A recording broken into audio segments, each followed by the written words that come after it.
اور تمہارے رب نے تم اپنے اوپر تمہارے لیے رحمت کو فرض کر لیا ہے. کیسے؟ انہو من عمل منکم سوءا بجہالۃ, کہ تم میں سے اگر کوئی گناہ ہو بھی جائے نا کسی سے, اگر کبھی کوئی گناہ ہو بھی جائے, شریعت کی خلاف ورزی ہو جائے, ثم تاب من بعدہ واصلح, پھر وہ توبہ کر لے, تو اللہ غفور رحیم ہے, تمہارے گناہ کو معاف کر دے گا. یہ تمہارے لیے اللہ کی طرف سے ایک پیکیج بھی ہے. اور وہ جو بڑے بڑے سردار ہیں نا, ہٹ دھرم, یہ پیکیج ان کے لیے نہیں ہے, کیونکہ وہ اسلام کو مانتے نہیں ہیں. تمہیں اللہ نے یہ آپشن دیا ہے کہ تم صحیح چلو, اگر تم سے غلطی ہو تو مایوس مت ہو, توبہ کرو, اللہ کیا کرے گا؟ معاف کرے گا. یہ رحمت اللہ نے اپنے اوپر فرض کی ہے, اور یہ رحمت ہر ایمان والے کے لیے, ہر ایمان والے کے لیے. کوئی بھی شخص جو اللہ رسول پہ آخرت پہ ایمان رکھتا ہے, اگر اس سے گناہ ہو جائے تو اللہ اسے مایوس نہیں کرتا, اس کے لیے توبہ کا دروازہ کھولا ہوا ہے. اللہ نبی صلی اللہ علیہ وسلم نے فرمایا کہ جب کسی مسلمان سے گناہ ہوتا ہے, وہ اللہ کے سامنے ہاتھ اٹھا کے گڑ گڑاتا ہے کہ اللہ مجھ سے جرم ہو گیا, مجھے معاف کر دے, میں تجھ سے عہد کرتا ہوں کہ آئندہ یہ گناہ نہیں کروں گا. تو اللہ فرشتوں سے کہتا ہے, دیکھو بہت سے لوگوں سے گناہ ہوتا ہے, وہ معافی نہیں مانگتے, یہ اس لیے معافی مانگ رہا ہے کہ اسے پتہ ہے کہ اس کا کوئی خدا ہے جو گناہ پہ سزا بھی دے سکتا ہے اور چاہے تو گناہ کو معاف بھی کر سکتا ہے. حالانکہ میں تو نہ اسے پکڑ رہا ہوں نہ سزا دے رہا ہوں, اس کو کچھ نظر تھوڑی آ رہا ہے, لیکن یہ ڈر رہا ہے, اس کو پتہ ہے کہ ہے. دنیا تو صرف ظاہر کو دیکھتی ہے نا. آپ سے چوری ہو جائے, ایس ایچ او کو پتہ چل جائے اور پولیس آنے والی ہو, پہلے سے تھانے پہنچ کے سوری کرو گے کہ نہیں کرو گے؟ کیونکہ وہاں تو دیکھ رہے ہو, یہاں نظر کچھ نہیں آ رہا, گناہ گار تو اور پھل پھول رہے ہیں. تو اللہ فرشتوں سے فخر کرتے ہیں کہ اس نے نہ مجھے دیکھا نہ میری سزا کو دیکھا, غیب پر میری آیات پر ایمان رکھ کے مجھ سے توبہ کر رہا ہے اور دوسرا توبہ نہیں کر رہا, تو میں اس کے اس جذبے کی لاج رکھ کر اس کو معاف کرتا ہوں. فرمایا پھر سے گناہ ہو جاتا ہے, پھر یہ توبہ کرتا ہے. فرشتے تو اعتراض کریں گے نا, پھر توبہ کر رہا ہے, ابھی پھر توبہ توڑ کے آیا ہوا ہے. تو اللہ یہ کہیں گے کہ نہیں بھی تو آ سکتا تھا نا, یہ ارے یہ بھی تو سوچ سکتا تھا, دوبارہ ہو گیا تو اب کیوں آؤں میں, اب تو مجھ سے تو وہی نہیں ہو رہا بھائی, ہم تو چل ہی نہیں سکتے. پھر بھی ڈر ہے, کیا کر رہا ہے؟ آ رہا ہے, حالانکہ میں نے اس کو ابھی سزا بولو دی نہیں ہے. دیکھو فرعون کو جب سزا ملی تھی تو ایمان لے آیا تھا نا, تو جب سزا ہی دیکھ لی پھر کیا. اصل تو یہ ہے کہ ابھی کچھ بھی نہیں دیکھ رہا, پھر ایمان لائے گا تو اللہ کی نظر میں قدر ہوگی. گناہ کیا, اسے پتہ ہے کہ سزا ملے گی اس گناہ پہ, دنیا کی برکت بھی ختم, رزق کی برکت ختم, سکون ختم, اور آخرت میں آگ ہے جہنم کی. تو دوبارہ توبہ کرتا ہے تو اللہ تعالیٰ پھر فرشتوں سے فخر سے کہتے ہیں کہ اسے پتہ ہے کہ اس کا کوئی رب ہے جو اس کے گناہ پہ سزا بھی دے سکتا ہے اور گناہ پہ اس کو معاف بھی کر سکتا ہے, اس لیے توبہ کر رہا ہے. تو جب تک غیب کا معاملہ ہے نا, 100 بار گناہ سے تو گناہ کر کے 100 بار توبہ کرو گے نا, 100 بار بھی اللہ توبہ قبول کرے گا.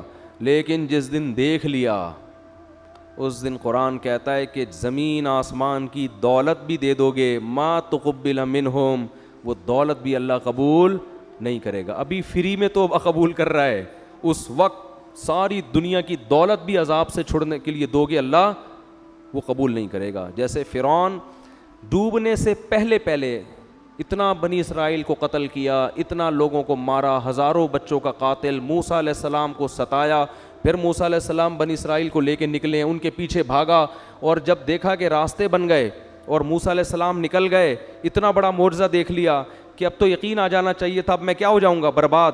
لیکن ابھی سزا اپنی آنکھوں سے دیکھی نہیں ہے, اس وقت تک بھی اللہ توبہ قبول کرنے کے لیے تیار تھا. فرعون کہہ دیتا ہے اللہ میں ایمان لے آیا موسیٰ کے رب پر, تیری مدد کس کے ساتھ ہے؟ موسیٰ کے ساتھ. تو ان کے لیے راستے پیدا کر رہا ہے, میں غلط وہ صحیح, میں نے توبہ کی اور میں موسیٰ کے ہاتھ پہ بیعت ہونے کے لیے تیار ہوں.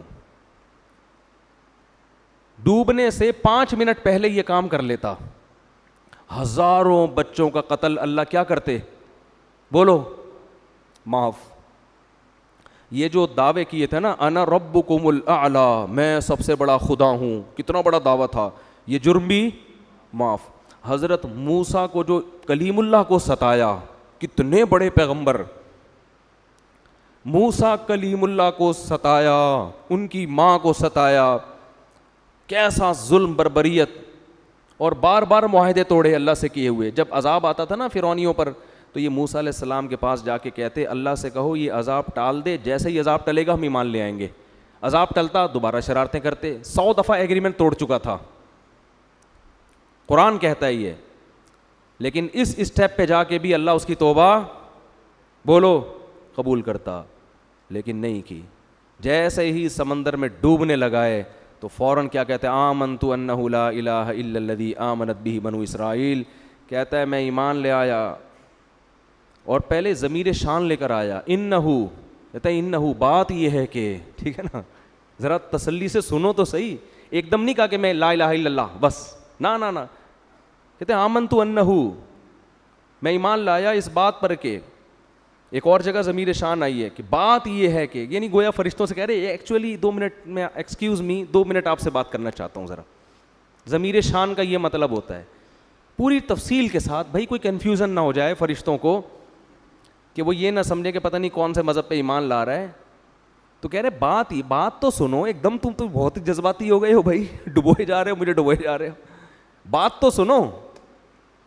ایکچولی بات یہ ہے کہ میں یہ نہیں کہا میں گاڈ پہ ایمان لے آیا، یہ نہیں کہا میں اللہ پہ ایمان لے آیا، بھائی اللہ کا مفہوم ایسا نہ ہو فرشتے کچھ اور لے لیں، کہہ رہے میں اسی رب پہ ایمان لایا جو موسیٰ اور ہارون کا رب ہے، پوری ڈیٹیل کے ساتھ، اتنی تفصیل کے ساتھ میرا خیال ہے اب تک کسی غیر مسلم نے اسلام قبول نہیں کیا ہوگا۔ وہی والا خدا بالکل ایگزیکٹ وہی جو موسیٰ اور ہارون کا ہے، اس پر ایمان لایا۔ اللہ نے کہا نہیں، آل آنا، اب نہیں ہو سکتا، اب نہیں، اللہ کا اصول بہت سخت ہے، اب نہیں۔ تو بھائی جو فرعون کے ساتھ حالت ہوئی ہے، اللہ ہم سب کو بچائے، کل میرے اور آپ کے ساتھ بھی ہو سکتی ہے۔ ابھی اللہ بار بار مہلت دے رہا ہے، توبہ کرو یار۔ انٹرنیٹ پہ فحش فلمیں دیکھنے کی عادت پڑ گئی ہے، اللہ معاف فرمائے، چھوڑ دو اس کو، توبہ کرو، اللہ کے سامنے گڑ گڑاؤ، اور سزا کے طور پہ صدقہ خیرات کرو، روزے رکھو، ڈاکٹروں سے رابطہ کرو، نفسیاتی ڈاکٹروں سے، بھائی مجھے اس کی لت پڑ گئی ہے، مجھے کوئی، یہ انسان کا نا نفسیاتی مسئلہ بن جاتا ہے، یہ جو فحش فلموں کے عادی ہوتے ہیں نا، یہ باڈی کی ریکوائرمنٹ ہو جاتی ہے، جیسے نشہ ہے نا، ہیروئن اگر آپ نے چھوڑنی ہے تو صرف توبہ کافی نہیں ہے، پراپر علاج بولو ضروری ہے۔ تو ایسا ہی یہ جو فحش فلموں کی عادت پڑ گئی ہے، توبہ بھی کریں اور پراپر علاج بھی کریں اس کا۔ لڑکوں سے بدفعلی کی عادت پڑ گئی ہے، توبہ بھی کریں، پراپر علاج بھی کریں اس کا۔ نشے کی، شراب کی عادت پڑ گئی ہے، توبہ بھی کریں، نشے کا علاج بھی کریں، پھر سچی توبہ کی علامت ہوگی۔ پھر بھی اگر گناہ ہوتا ہے تو پھر اللہ کے سامنے دوبارہ توبہ کریں، پھر گناہ ہوتا ہے پھر اللہ کے سامنے دوبارہ توبہ کریں، کیونکہ ابھی ہم نے عذاب اپنی آنکھوں سے دیکھا نہیں ہے۔ اس لیے 100 بار بھی اگر کسی نے فحش فلمیں دیکھ کے توبہ کی ہے نا، ابھی بھی توبہ کا دروازہ کھلا ہوا ہے۔ ایک صاحب نے مجھے بتایا فون پہ کہ میں فحش فلموں کا عادی ہو گیا، ایک نوجوان نے بتایا میں حج کر کے آیا، اس کے بعد پھر مجھ سے دوبارہ گناہ ہوا ہے، میں اتنا مایوس ہو گیا ہوں کہ یار حج میں بھی نہیں چھوٹا۔ میں نے کہا کوئی بات نہیں، دوبارہ کیا کرو، بولو توبہ کرو۔ شیطان بار بار آپ کو پٹخ رہا ہے تو آپ بھی شیطان کو بار بار پٹخو۔ علماء کہتے ہیں کہ اگر بار بار گناہ ہو جائے نا تو یہ سوچ کے توبہ نہیں توڑو، توبہ نہ چھوڑو کہ بار بار ٹوٹ جاتی ہے۔ یہ فرمایا ایسا ہی ہے جیسے کپڑا اگر بار بار بھی میلا ہوگا تو بار بار دھلے گا وہ، یہ نہیں ہو سکتا کہ جی اب کیونکہ 3 دفعہ میلا ہو چکا ہے اب میں واشنگ مشین گھر سے نکال کے پھینک دوں گا، اب میں میلا ہی پھروں گا۔ کیونکہ اگر آپ بار بار اسی طرح میلے کپڑے دھوئے بغیر پہن کے چلتے رہے تو مارکیٹ میں میلے مشہور ہو جائیں گے آپ، اور لوگ آپ کو آپ کے ابا کو کہیں گے دیکھو میلے کا باپ آ رہا ہے کہتے ہیں نا یہ کہنا پہچان بن جاتی ہے، وہ دیکھو میلے کا۔ بھائی ہم میں سے ہر شخص گندا ہوتا ہے، آپ 2 دن نہ نہائیں گندے ہو جائیں گے، اس کا حل کیا ہے؟ دوبارہ نہاؤ بھائی۔ کپڑے میلے ہو رہے ہیں بار بار دھو ان کو تو میل دور ہو جائے گا۔ تو اسی طرح جب انسان گناہ کرتا ہے اس کا دل کیا ہوتا ہے؟ میلا۔ حدیث میں آتا ہے توبہ کرتا ہے تو دل کیا ہو جاتا ہے؟ صاف۔ تو اصل تو یہ کہ گناہ نہ کرے انسان. جیسے اپنے کپڑوں کو میلا ہونے سے بچاتا ہے نا, یہ تو نہیں کہ چونکہ آج میں نہاؤں گا تو چلو میں گوبر میں کلا بازیاں کھاتا ہوں, کیونکہ آج تو ویسے ہی ایکچولی میں نے نہانا تو ہے ہی. کبھی دیکھا آپ نے بھئی ایک آدمی جمعے کے دن گوبر میں گٹر میں ڈبکی لگانے جا رہا ہے, لوگ کہہ رہے ہیں کیوں, کہہ رہے آج میں نے ویسے ہی نہانا ہے, تو میں نے کہا چلو گٹر سے ہو کے آ جاؤں نہا کے تو ویسے ہی صاف ہو جاؤں گا. ابے تو جان کر کون گندا ہوتا ہے, وہ تو باہر کی گرد و غبار لگتی ہے, ڈسٹ وغیرہ, پھر انسان میلا ہو جاتا ہے تو واش روم بنے ہوئے, جاؤ بھائی نہاؤ. یہ تھوڑی کہ جا کے بار بار اس گٹر سے چوہے کی طرح گھس رہا ہے اور اس گٹر سے نکل رہا ہے. تو اسی طرح توبہ کی نیت سے گناہ کرنا حماقت اور بے وقوفی ہے کہ میں توبہ کر کے پاک ہو جاؤں گا, چلو یہ گناہ کر لو. توبہ کی نیت سے گناہ مت کرو. ہاں ہو جائے تو پھر کیا کرو, توبہ بار بار. تو اللہ کو توبہ کرنے والے بھی پسند ہیں. تو یہ پیکج اللہ کی طرف سے اس وقت تک ہے جب تک گناہ کی سزا اپنی آنکھوں سے دیکھ نہیں لیتے. تو اللہ تعالی ہم سب کو گناہوں سے بچنے کی توفیق عطا فرمائے, اور اللہ نہ کرے اللہ نہ کرے اللہ نہ کرے کبھی کوئی گناہ ہو جائے تو فوراً سچی توبہ کی توفیق عطا فرما دے, دنیا سے پاک صاف ہو کے جائیں. سبحانک اللہم و بحمدک نشہد ان لا الہ الا انت نستغفرک و نتوب الیک.